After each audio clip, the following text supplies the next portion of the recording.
নমস্কার, কেমন আছেন সবাই? আশা করি সকলে খুব ভালো আছেন, সুস্থ আছেন। বন্ধন ব্লগসের আবারও একটি নতুন ভিডিওতে আপনাদের সকলকে স্বাগত জানাই। তো আজ আমি কচুর একটা ইউনিক রেসিপি নিয়ে এসেছি।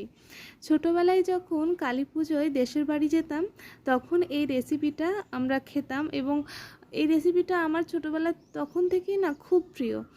তো আজ হঠাৎ করে অনেকগুলো কচু দেখে সেই রেসিপির কথাটা আমার মনে পড়লো, তো ভাবলাম যে আপনাদের সঙ্গেও একবার ওই রেসিপিটা শেয়ার করি। তো আজকে বানাবো কচুর দম। সেই জন্য এই যে কচুগুলো নিয়েছি আমি, সেগুলো ভালোভাবে খোসাগুলো ছাড়িয়ে নিচ্ছি আর কেটে নিচ্ছি। তো আমি এগুলো ভালোভাবে কেটে নিতে থাকি আর আপনাদেরকে সেই কথাটা আরেকবার মনে করিয়ে দিই যে ভিডিওটি ভালো লেগে থাকলে লাইক, কমেন্ট এবং শেয়ার করতে ভুলবেন না। আর চ্যানেলে নতুন হয়ে থাকলে অবশ্যই চ্যানেলটি সাবস্ক্রাইব করে পাশের বেল বাটনটি প্রেস করে দেবেন, যাতে পরের ভিডিও নোটিফিকেশন আপনাদের কাছে সহজেই পৌঁছে যায়। তো আপনাদের সাথে গল্প করতে করতে আমার কিন্তু কচুগুলো কাটা প্রায় কমপ্লিট।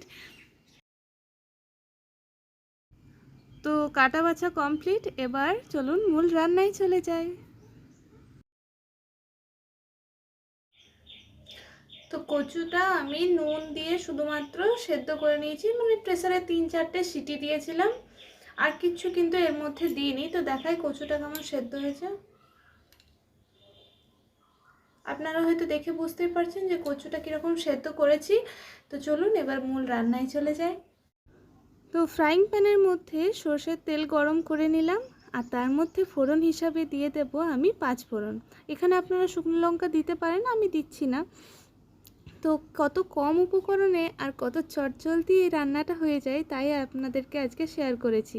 তো 5 ফোড়নটা একটু ভাজা ভাজা হয়ে এলে তখন এর মধ্যে দিয়ে দেব হলুদ গুঁড়ো, আর হলুদ গুঁড়োটা দিয়ে এর মধ্যে আদাটা গ্রেট করে রেখেছিলাম, সেই গ্রেট করা আদাটা দিয়ে দিলাম। হলুদটা দিয়ে আদাটা অবশ্যই দেবেন, নইলে কিন্তু এই তেলের মধ্যে আদা দেওয়ার কারণে গোটায় ছিটে যাবে আর নিজেরই লেগে যাবে। তো তারপর আমি এর মধ্যে অল্প কাশ্মীরি লঙ্কার গুঁড়োও দিয়ে দিয়েছি।